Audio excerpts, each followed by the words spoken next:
یہ نہیں کہہ رہے اللہ سے کہ یا اللہ ان 5,000 میں 50,000 سے زیادہ کی برکت ڈال دیں، یہاں پہ فوکس نہیں ہے۔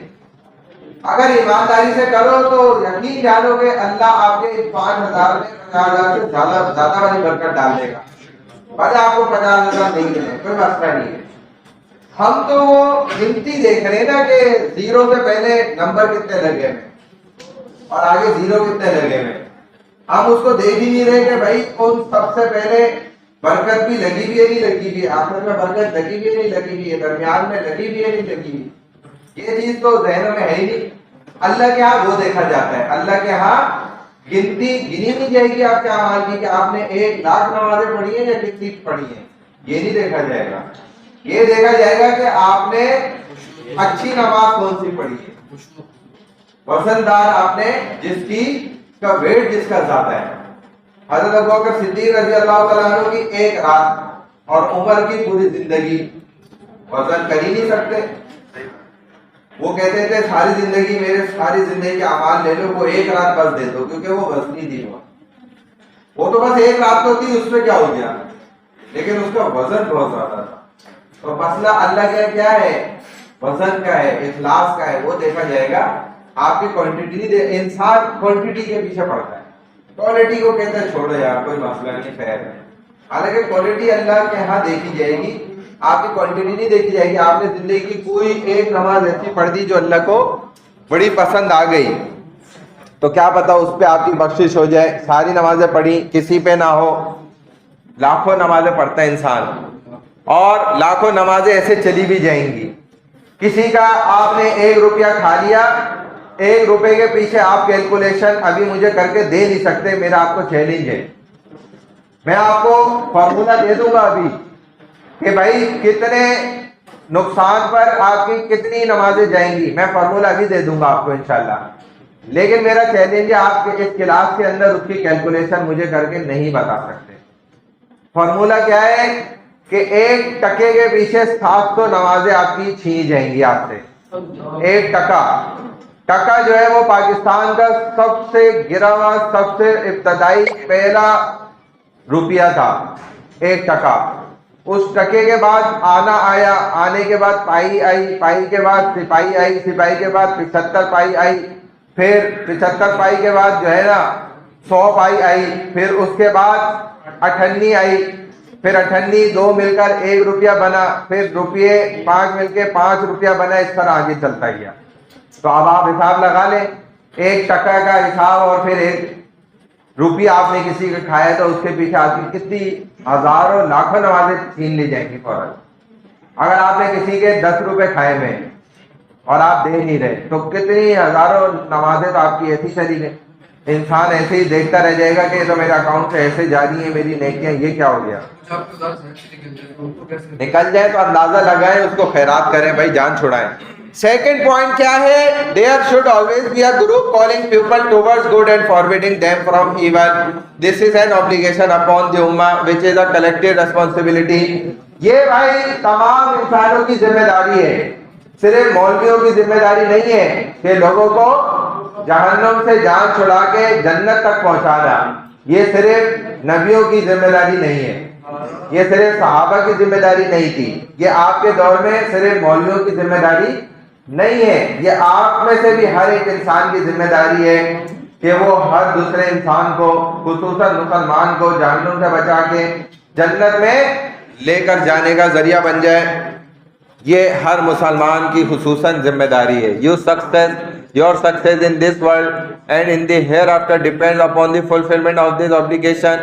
If you fail in your duty, you are not among the successful. Enjoining good and forbidding evil is the principal characteristic of a Muslim. ایک مسلمان کی اصل پہچان ہی یہی عمل ہے کہ وہ ساری زندگی کس میں گزارتا ہے، نیکیوں کا حکم کرنے میں اور برائیوں سے بچنے میں۔ ہمارے یہاں کیا کہا جاتا ہے کہ بھائی تم خود تو یہ برائی کرتے ہو، دوسرے کو منع کر رہے ہو، یہ کیا بات ہو گئی، خود تو تم نماز پڑھتے ہی ہو، دوسروں کو نماز کی دعوت دے رہے ہو، تو یہ منع نہیں ہے اسلام شریعت میں کہ آپ جو برائی خود کر رہے ہیں اس سے آپ دوسرے کو روک نہیں سکتے، یہ منع نہیں ہے، آپ روک سکتے ہیں۔ آپ ایک نیکی خود نہیں کرتے, آپ نماز خود نہیں پڑھتے, آپ دوسروں کو دعوت دے رہے, آپ دے سکتے ہیں, اسلام میں منع تھوڑی ہے. اور یہی پریکٹس تو اچھی ہے کہ ایک انسان نماز نہیں پڑھتا تھا, اس کو محنت کرنے والوں نے کہا بھائی تم نماز نہیں پڑھتے کوئی بات نہیں, تمہارے جو آس پاس کے 5 دکاندار ہیں نا, ان کو تم نماز کے لیے ترغیب دے دیا کرو, دعوت دے دیا کرو کہ بھائی نماز میں دیکھو یہ فضائل ہے, نماز کو پڑھنے کے یہ فائدے ہیں. تو بس وہ یہی کرتا تھا, ان 5 کو جا کے نا روزانہ نماز کی فضیلت سنا دیتا تھا 2-3 منٹ اور واپس آ جاتا تھا. وہ 5 چلے آتے تھے نماز پڑھنے, یہ دکان پہ بیٹھا ہوا تھا. آہستہ آہستہ اس کو شرم آنے لگ گئی, کہہ رہے بھائی یہ تو 5 اپنی دکان بند کر کے جا رہے ہیں اور میں ان کو بھیج رہا ہوں, میں ادھر کم وقت بیٹھا ہوں. تو اس کو اس شرم نے مجبور کر دیا, آخر اس نے بھی دکان بند کرتا, نماز کا وہ بھی پڑھنے لگا. تو نیکی کی دعوت دینے سے آپ کو نقصان نہیں ہوگا, فائدہ ہی ہوگا. آپ سمجھ آ رہی ہے؟ آپ پہلے داڑھی نہیں رکھتے, کوئی مسئلہ نہیں یار, میری برائی ہے نا, میں نہیں رکھ رہا, میری کمزوری ہے, کچھ نہیں ہوتا. لیکن آپ لوگوں کو داڑھی کی اچھائیاں بتا رہے ہیں, ترغیب دے رہے ہیں. جدھر ہم نے یہ کام کرنا چھوڑا نا, اچھائی کی دعوت دینا, ادھر تو ہمارا ستیاناش ہو. بھلے ہم خود نہیں کر رہے, تو اب شیطان نے ہمارے دل میں کیا بنا دی, پکی کر دی اندر کہ تم کوئی غلط کام نہیں کر رہے.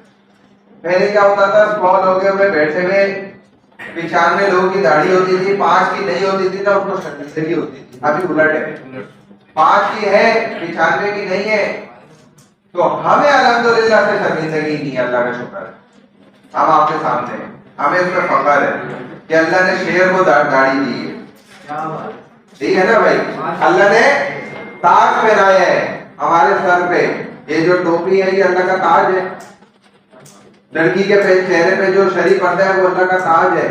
اللہ نے اس کو ملکہ بنایا ہے, ہمیں اللہ نے بادشاہ بنایا ہے. لیکن ہم نے تاج اٹھا کے پھینکا نیچے اور ہم نے کہا ہم نوکر ہی صحیح, ہم نوکر ہی اچھے. بات سمجھ آ رہی ہے؟ طب نبی میں بھی ہے یہ بات کہ آپ نے دیکھا ہوگا نا, ہمارے اکثر لوگ گنجے ہو جاتے ہیں. کیوں کہ تاج اتار کے پھینک دیا, اللہ گنجا کر دیتے ہیں تھوڑے عرصے میں. آپ تو سائنس بھی مان گئی, یہ بات کہتی ہے کہ آسمان سے ایسی ریز اترتی ہیں وہ آپ کے ڈائریکٹ کھوپڑی میں پڑتی ہیں. اگر آپ نے کوئی شیلڈ نہیں لگائی گی, آپ بس ادھر 35 سال عمر ہوگی, آپ گنجے ہونا شروع ہو جائیں گے, اور 50 سال 55 سال تک آپ ٹھیک ٹھاک گنجے ہو جائیں گے انشاءاللہ. آپ دیکھیں مولوی حضرات گنجے ہی ہوتے ہیں, اس کی وجہ کیا ہے؟ شیلڈ پہنتے ہیں. اللہ نے تاج پہنایا نا, پہنتے ہیں. خواتین کتنی شکایت کرتی ہیں, ہمارے بال گرتے ہیں, اوف یہ ہو گیا, فلانا ہو گیا, نالیاں بند ہو گئی. دیکھیں کوئی گنجی خاتون دیکھی آپ نے؟ گنجی خاتون آپ کو ملے گی, کیونکہ اللہ نے تاج پہنایا, دوپٹہ پہنایا سر پہ, وہ پہنتی ہیں. ساری زندگی گنجی نہیں ہوتی ماشاءاللہ, اور بال سب سے زیادہ گرتے ہیں لیکن گنجی نہیں ہوتی. اور یہ مرد بیچارے اتنے جلدی گنجے ہو جاتے ہیں. رسول اللہ صلی اللہ علیہ وسلم 3 شیلڈ پہنا کرتے تھے سر پہ.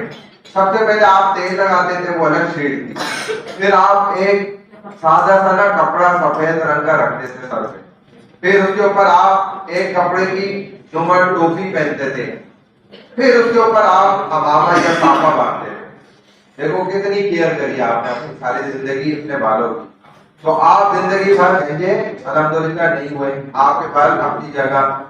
جن مولویوں کو بھی گنجا دیکھو تو وہ اکثر ٹوپی پھینک دیتے نیچے, بیٹھے ہوئے نا ٹوپی رکھتی وہاں. اب تو ریس آ رہی ہے نا ڈائریکٹ, آپ اپنے موبائل کے اوپر اسکرین پہ پروٹیکٹر چڑھاتے ہیں, وہ اس کا مطلب آپ سے زیادہ اہم ہے. آپ اپنے سر کو ننگا چھوڑ دیتے ہیں, حیرت کی بات ہے. تو یہ کیا ہے, سر کی آپ نے دماغ کی زیادہ سے زیادہ حفاظت کرنی ہے. پھر وہ جو الگ وظائف ہوتے ہیں پڑھے جاتے ہیں, جن کی وجہ سے انسان کیا ہوتا ہے, پاگل نہیں ہوتا, وہ الگ ہے. وہ تو الگ علماء ماشاءاللہ پڑھتے ہیں. جیسے فجر کے بعد آپ اگر سبحان اللہ العظیم و بحمدہ, کوئی مشکل ہے یہ صرف 7 دفعہ پڑھیں, اللہ 4 وعدے ہیں اللہ کے آپ کے ساتھ کہ آپ اپنی ساری زندگی میں کبھی پاگل نہیں ہوں گے, مجنون نہیں ہوں گے. اسی لیے آپ دیکھیں مولوی علماء ریٹائر ہی نہیں ہوتے, وہی نماز پڑھاتے پڑھاتے دنیا سے چلے جاتے ہیں, ریٹائرمنٹ نہیں ملتی. آپ کے دنیا دار پڑھے لکھے اچھے لوگ ریٹائر ہو جاتے ہیں, ان کو دھکے مار کے ہمارے دفتر سے نکالتے ہیں, بھاگو یہاں سے, آئندہ ادھر نظر نہیں آنا. یہ ان کی عزت ہوتی ہے ماشاءاللہ پوری سروس دینے کے بعد. اور علماء کی ریٹائرمنٹ ہی نہیں ہے, وہ بھولتے ہی ہے. قرآن 100 سال کا ہو گیا, یاد ہے ماشاءاللہ پورا پڑھ لیں, نماز میں بھول ہی نہیں رہا. دوسرا, اللہ کا وعدہ ہے کہ آپ کو کبھی فالج نہیں ہوگا. یہ بیماری آپ کو ابھی سمجھ نہیں آئیں گی, خدا نہ خواستہ آپ کے سامنے کسی کو ہو گئی تو پاک اندازہ ہوگا کہ یہ کتنی خطرناک بیماریاں ہوتی ہیں. آپ کو فالج نہیں ہوگا ساری زندگی کبھی. آپ نے صرف فجر کے بعد 7 دفعہ پڑھنا ہے سبحان اللہ العظیم و بحمدہ. کوئی مشکل ہے؟ بہت آسان ہے, پڑھنے میں بھی اتنا وقت نہیں لگتا. تیسرے نمبر پہ آپ کو کبھی بھی بلڈ پریشر کی بیماری نہیں ہوگی, آپ کو کبھی شوگر کی بیماری نہیں ہوگی, مٹھاس کی. اور کیا چاہیے؟ یہی بیماریاں تو عام ہیں آج کل, ٹینشن ہے, یہ ہے, فلانا ہے. آپ ان سب بیماریوں سے پیچھے ہٹ جائیں گے. تو لیکن یہ کب ہوگا؟ سبحان اللہ العظیم و بحمدہ. فجر بھی پڑھنی پڑے گی. enjoining good and forbidding evil is the principle. یہ بات ہو گئی تھرڈ پوائنٹ. اچھا, مسلمان پھر نیکیوں کے کاموں میں بھی آگے بڑھتا ہے, زکوٰۃ بھی دیتا ہے, اللہ کو بھی خوش کرتا ہے, یہ سارا کچھ ہے. فورتھ پوائنٹ کیا ہے؟ ہائپوکرائٹ مین اینڈ وومین. جو دنیا میں دیکھو ایسے بھی لوگ ہیں جو برائیوں میں چیمپئن بنتے ہیں, یعنی کہ نیکی کا حکم کرنا, برائی سے منع کرنا, وہ اس کا الٹ کرتے ہیں.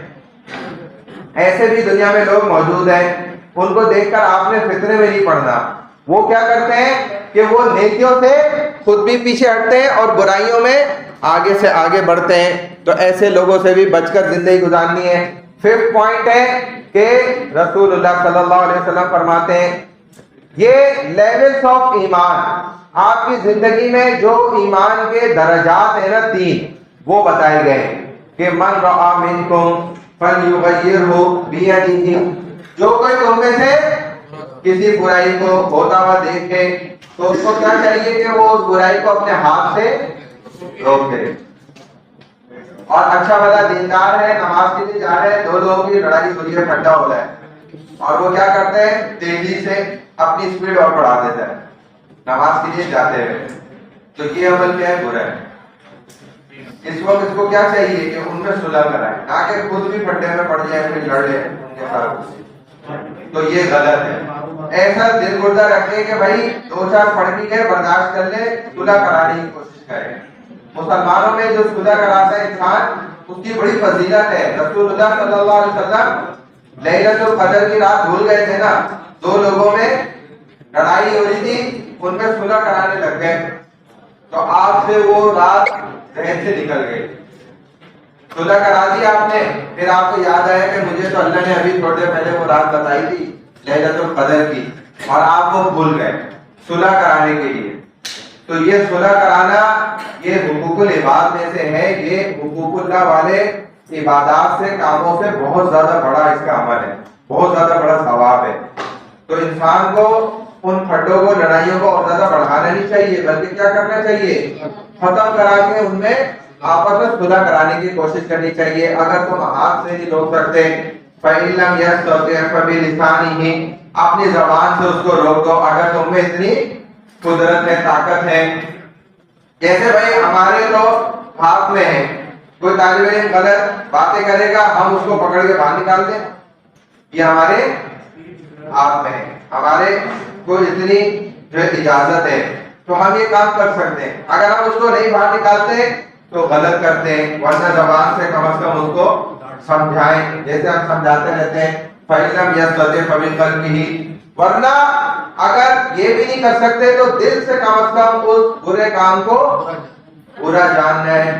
اگر آپ نے دل سے بھی اس کو برا جاننا چھوڑ دیا کہ یار یہ میں صبح صبح لیزر کھیلتا ہوں, نالی میں میری رسول صلی اللہ علیہ وسلم کی سنت چلی جاتی ہے, بہ جاتی ہے, پتہ نہیں کدھر گندی نالیوں میں جاتی ہوگی یہ اتنی زبردست سنت.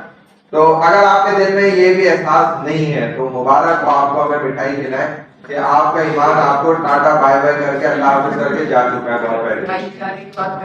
آپ تو مٹھائی کھلاؤ نا, زیادہ مٹھائی کھانے کو ملے گی ہمیں. میں کہہ رہا ہوں کہ اس میں کاٹنے پر وہ خوشی میں کھلاؤ ہمیں مٹھائی, اللہ کی رضا کے لیے خوشی سے ہمیں کھلاؤ. ہم یہ نہیں کہہ رہے کہ یہ لازمی چیز ہے, اور سمجھانے کے لیے کہہ رہا ہوں. یہ آپ کو اندازہ ہے مجھے آپ کی مٹھائی نہیں کھلائے, میں تو مٹھائی میں کھانے تھوڑی ہے, میں تو اصل اس بات کا آپ کے دل میں احساس جگانے کے لیے یہ بات کہہ رہا ہوں کہ دیکھو تمہیں اس کا دل سے کم از کم احساس ہونا چاہیے کہ یہ ہم کیا کر رہے ہیں اور ہم کام کر رہے ہیں ان کاموں کے اندر. بہرحال وزانی کا اضعف الایمان, یہ ایمان کا سب سے کمتر درجہ ہے, کمتر حصہ ہے. یہ وہ سارے پوائنٹس بتائیں جو حدیث میں ہیں. 6 پوائنٹ جو ہے امر بالمعروف نہی عن المنکر کا حکم کیا ہے, آرڈر وائز دیکھا جائے تو یہ کیا حکم رکھتا ہے. جیسے دیکھیں نماز کا حکم کیا ہے کہ نماز فرض عین ہے, یعنی کہ آپ کو نماز پڑھنے کے لیے کسی سے اجازت لینے کی پرمیشن کی ضرورت نہیں ہے کہ سر میں نماز پڑھنے جاؤں, یہ کہنے کی ضرورت نہیں ہے. آپ یہ بولیں گے سر میں نماز پڑھنے جا رہا ہوں. بات سمجھ آ گئی؟ اگر آپ یہ بولیں گے کہ بھائی میں جاؤں اجازت دے رہے ہیں تو یہ آپ بھی غلط کر رہے ہیں, وہ بھی آپ کو غلط پھر اجازت دے گا. وہ آپ کو بولے بھائی نماز کے لیے مجھ سے نہیں پوچھا کریں, آپ چلے جائیں, اس کو یہ جواب دینا ہے. آپ سمجھ آ گئی؟ اور کہیں پہ یہ کہنا کہ بھائی نماز کے لیے کیوں چلے جاتے ہو کر, یہ آدمی کافر ہو. اس نے یہ بات کہہ دی صرف تو پاگل کا بچہ کافر ہو چکا, پہلے اس کو اس بات کا علم ہو یا نہ ہو. بات سمجھ آ رہی ہے؟ یہ اس کو سیکھنا اس کی اپنی ذمہ داری تھی. ایک شخص نے کسی کو یہ کہا کہ تم ہر وقت نماز پڑھتے رہتے ہو, وہ کفر میں چلے گیا, بیوی طلاق ہو گئی, طلاق دینے کی ضرورت نہیں ہے, ہو گیا پہلی کام. آپ سمجھ آ رہی ہے؟ ڈائیورس کے بعد اس کو کہنے یا لکھا دینے کی ضرورت نہیں ہے, ڈائیورس ہو گئی.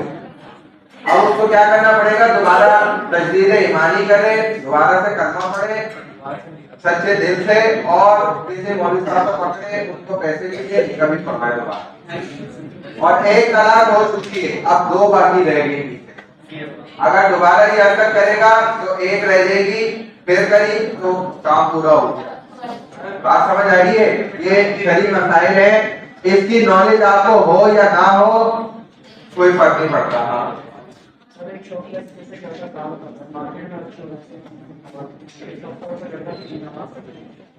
دیکھو اگر وہ ماشاءاللہ ہے ہی نمازی, وہ نماز پڑھتا ہی ہے, سب کو پتہ ہے, تو وہ اٹھ کر چلا جائے, بتا کے چلا جائے میں نماز پڑھنے جا رہا ہوں.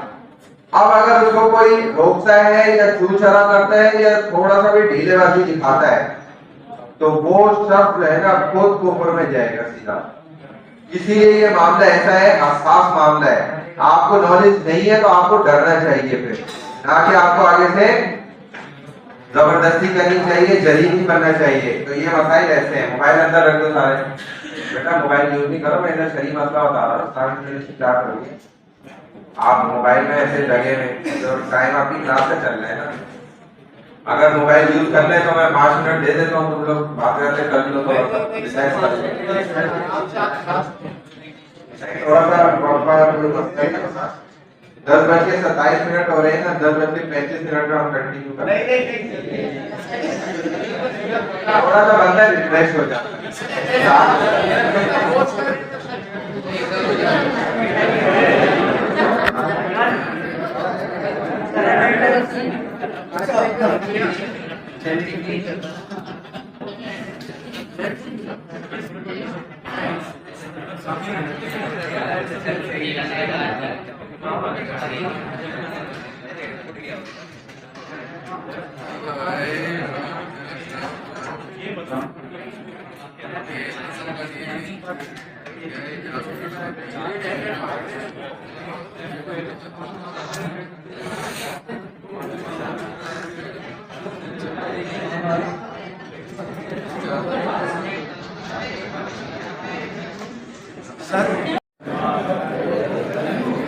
اچھا بھائی.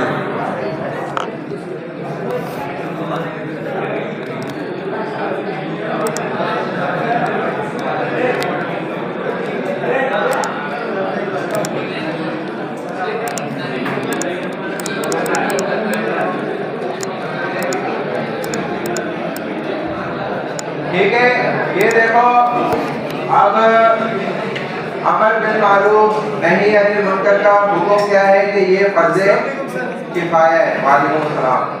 فرض کفایہ، فرض عین تو یہ ہوتا ہے کہ آپ بغیر کسی اجازت کے ہر انسان علیحدہ علیحدہ اس عبادت کو پورا کرے گا. آپ موبائل اندر رکھ دو اور ہر کوئی اس عبادت کو کرے گا، ان کو بھی موبائل اندر رکھوائیں. اب کیا ہے فرض عین تو یہ ہوتا ہے. دوسری قسم فرض کی یہ کہ فرض کفایہ، یعنی کہ چند مسلمان اس فرض کو ادا کرتے ہیں تو باقی تمام انسانوں کی طرف سے وہ فرض ادا ہو جاتا ہے. جیسے نماز جنازہ ہے تو ہر انسان کے لیے محلے کے تمام محلے والوں کو مل کر پڑھنا وہ لازمی شرط نہیں ہے. چند مسلمانوں نے نماز جنازہ ادا کر دیا تو تمام اہل محلے کی طرف سے وہ فرض ادا ہو گیا، یعنی کہ آپ کی ذمہ داری ان چند لوگوں نے اٹھا لی.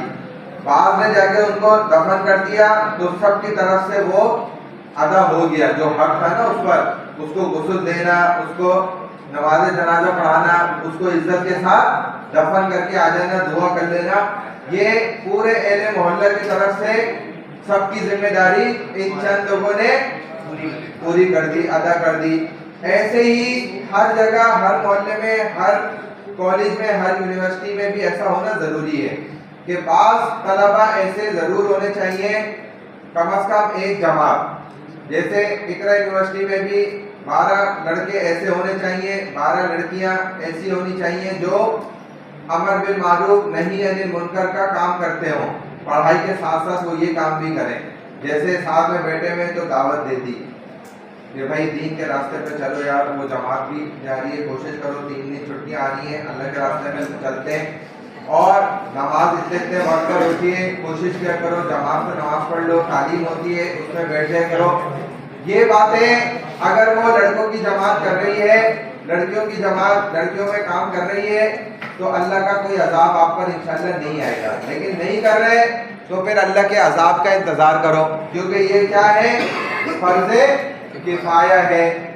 تمام یونیورسٹی کی طرف سے ان لڑکوں کی ایک جماعت اور لڑکیوں کی ایک جماعت کے ذمے یہ بات ہے کہ وہ دوسروں کو گناہ سے بچانے کے لیے، عذاب سے بچانے کے لیے یہ کام ضرور کریں. اللہ کے رسول صلی اللہ علیہ وسلم نے اس کی مثال دی. ہاں جی،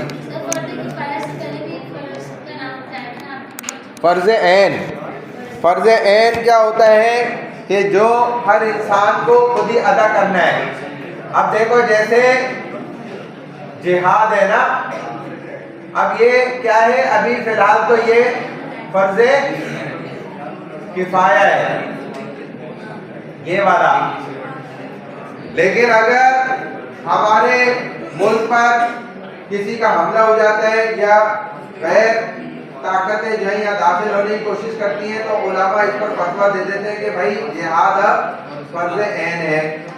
یعنی کہ اب آپ نے پھر نہ مرد کسی سے پوچھے گا، نہ عورت، نہ بچہ، ہر کوئی جہاد کے لیے نکل جائے گا لڑنے کے لیے.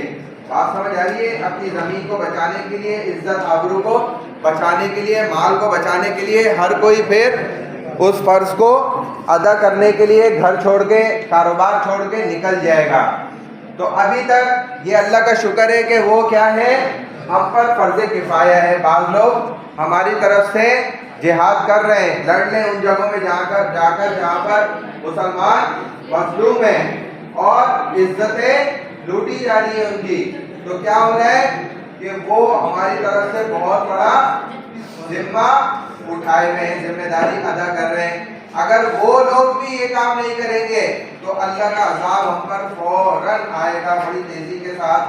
تو ہمیں اس کا شکر ادا کرنا چاہیے، کم از کم ان کے لیے ہاتھ اٹھا کر دعا ضرور کرنی چاہیے کہ اللہ ان مجاہدین کی ہر اعتبار سے حفاظت فرمائے، ہر اعتبار سے ان کو اور زیادہ مضبوط فرمائے. ان کے گھروں کی دیکھ بھال ہمارے ذمے ہے، پیچھے ان کے جتنے بھی معاملات ہیں وہ سب ہمارے ذمے ہو جاتے ہیں جب وہ اپنا گھر چھوڑ کر نکل جاتے ہیں کفن باندھ کے. تو ورنہ اللہ کے رسول صلی اللہ علیہ وسلم فرماتے ہیں کہ وہ انسان جس نے اپنی زندگی میں ایک دفعہ بھی جہاد نہیں کیا، نہ اس نے جہاد کرنے کا عزم کیا، نہ اس نے جہاد کرنے کا ارادہ کیا ساری زندگی، نہ اس نے جہاد کرنے کا شوق اپنے دل میں رکھا، نہ اس نے کبھی جہاد کو پسند کیا. تو یہ شخص مر جائے تو منافق ہو کر مرے, جہنم میں جائے میری بلا سے, یہ ضرور جہنم میں جائے گا. بات سمجھ آ گئی؟ تو کم از کم آپ نے فرمایا کہ زندگی میں ایک دفعہ ضرور جہاد کرنا ہے, یا جو جہاد پر گئے ہیں ان کی امداد ضرور کرنی ہے, پیچھے گھر والوں کی حفاظت کرنی ہے, ان کو کھانا راشن پہنچانا ہے, سارا ان کو آپ نے دیکھا جائے مالی اعتبار سے سپورٹ کرنا ہے. پھر اپنے دل میں کم از کم عزم رکھنا ہے, ارادہ رکھنا ہے کہ میں ضرور اس کام کو کروں گا اپنی زندگی میں, اور محبت کم از کم آپ کے دل میں آخری درجہ ہے کہ اس کا ہونا چاہیے. اگر آپ کے دل میں نفرت ہے تو آپ کو مبارک ہو, آپ سیدھا جہنم میں جائیں گے انشاءاللہ. یہ یاد رکھیں.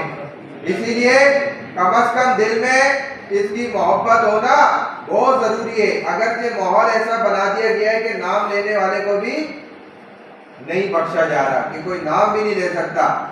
کیسے نہیں لے سکتا؟ تمہارا باپ بھی یہ نام نہیں مٹا سکتا, قرآن میں موجود ہے. کتنی جگہوں پہ اللہ نے کھل کر بات کی ہے. تو کوئی اس کو چھپا سکتا ہے, مٹا سکتا ہے؟ نہیں کر سکتا. مسلمان کے دل میں تو پیدائشی پیدا ہوتے سے اس کے اندر جذبہ ہے کہ بھائی میرے کلمے پہ بات آئی, میرے دین ایمان پہ بات آئی, میرے رسول کے اوپر اگر آنچ آئی تو میں ایسی کی تیسی کر کے رکھ دوں گا, باقی چیزیں میں برداشت کر لوں گا, کمپرومائز کر لوں گا. ان چیزوں پہ میں نو کمپرومائز ہے. تم نے اگر ہمت کری میرے صحابی کو گالی دینے کی تو میں نہیں برداشت کروں گا. سیدھی بات ہے بھائی, سیدھی.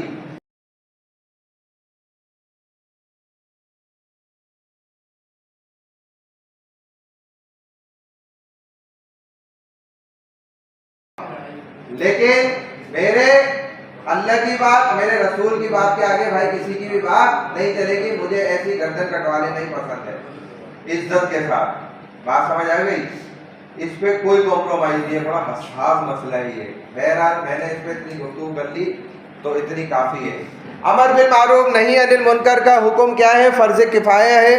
اگر چند لوگ اس طرح ذمہ داری ادا کر رہے ہیں تو ٹھیک ہے. ہم تو ابھی اسی مسئلے میں پڑے ہوئے ہیں نا کہ میرے رسول کو گالی دی. اب میں سوچ رہا ہوں اب میں کیا کروں, اب کیا ہو سکتا ہے. میں مولوی صاحب سے پہلے پوچھوں گا اللہ کے رسول صلی اللہ علیہ وسلم نے اپنی زندگی میں کیا کیا, وہ تمہیں نہیں پتا کیا؟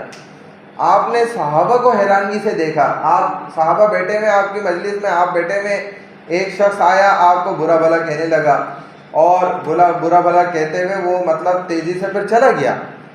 تھوڑا سا رکا, بیٹھا اور کہتا رہا اور چلا گیا. نبی علیہ الصلوۃ والسلام نے صحابہ کو بولا تم نے کچھ کرا کیوں نہیں؟ یعنی اس بات کا مطلب کیا ہے کہ اس مسئلے کا سیدھا ایک ہی حل ہے بس, من سب نبیا فقتلوا, ختم معاملہ بھائی. آگے کوئی بات ہی نہیں کری رسول صلی اللہ علیہ وسلم نے, کہ اس کا سیدھا مطلب یہ آپ نے ثابت کر دیا, سمجھا دیا دوسرے لفظوں میں کہ جس نے نبی کو برا کہہ دیا اس کے لیے آپ کو کوئی مسئلہ کسی مولوی سے پوچھنے کی ضرورت نہیں ہے, جانے کی ضرورت نہیں ہے, کوئی فتویٰ لینے کی ضرورت نہیں ہے. سیدھا اس کا یہی حل ہے بس. اب آگے جو ہوتا ہے اللہ مالک ہے, آپ سرخرو ہو جائیں گے اللہ کی نظر میں. اللہ آپ کو وہ مقام دے دیں گے جو لوگوں کو بڑے بڑے کام کر کے حاصل نہیں ہوتا, اللہ وہ درجہ دے دیتے ہیں. یہ ہمارے جذبات ہیں, ہمارے رسول نے ہمیں یہی تعلیم دی ہے. سیدھا مسئلہ ہے, اس میں کوئی دوسرا مسئلہ ہی نہیں ہے. بات سمجھ آ رہی ہے؟ یعنی آپ علیہ السلام نے سمجھایا اس کی وجہ کیا ہے. اس کی اصل وجہ یہی بات ہے کہ بھائی جس انسان کے لیے, جس نبی کے لیے, جس شخصیت کی وجہ سے اللہ نے یہ کل کائنات بنائی, وہ کون ہے؟ جناب حضور اکرم صلی اللہ علیہ وسلم ہے. آپ اصل وجہ کائنات ہیں اس کے. اگر آپ نہیں ہوتے تو یہ کائنات نہیں اللہ بناتے, آپ کی وجہ سے بنایا.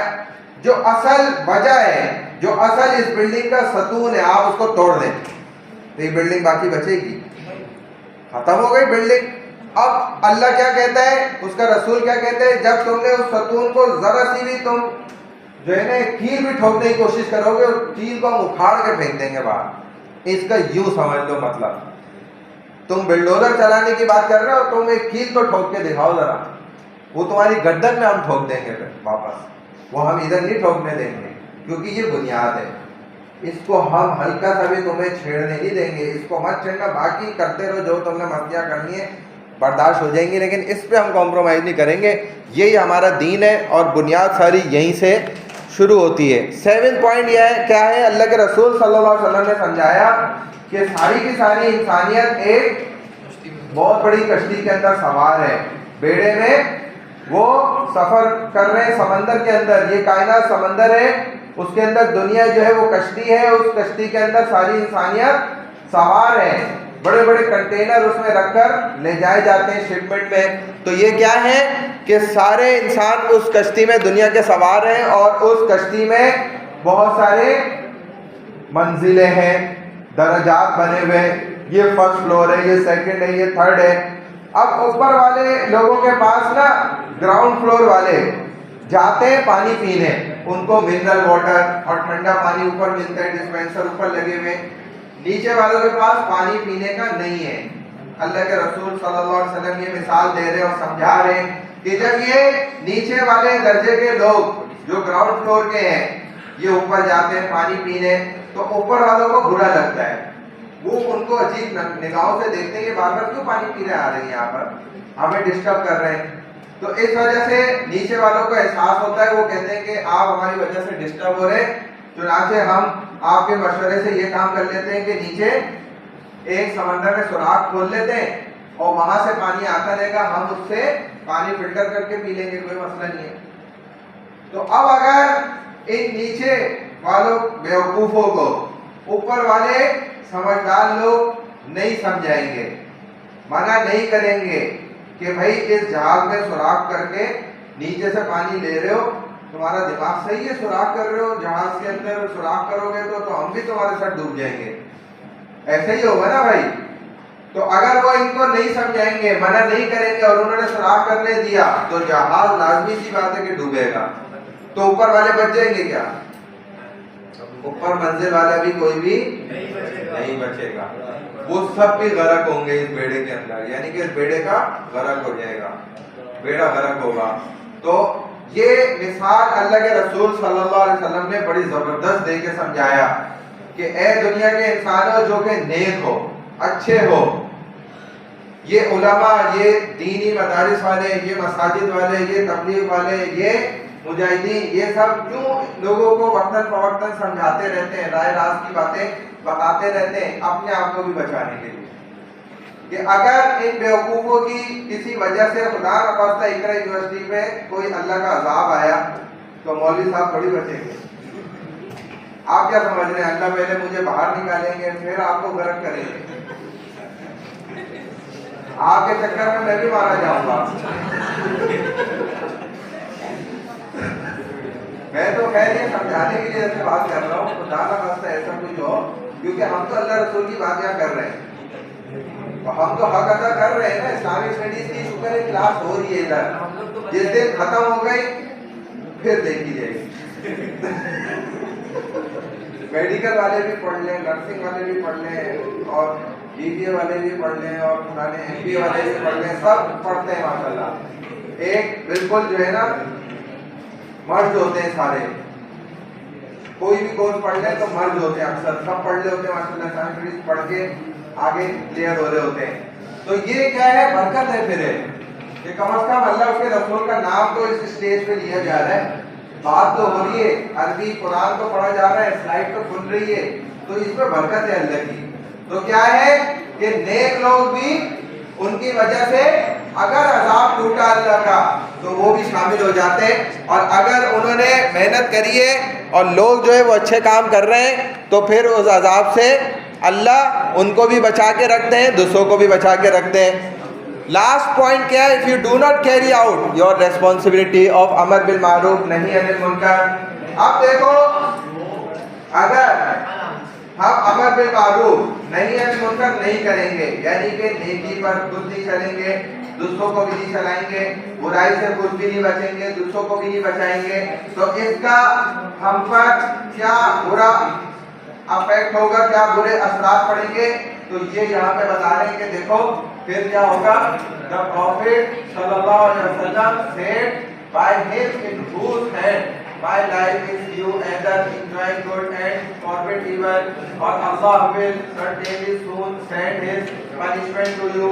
اللہ کی طرف سے پھر آپ کو سزا ملے گی.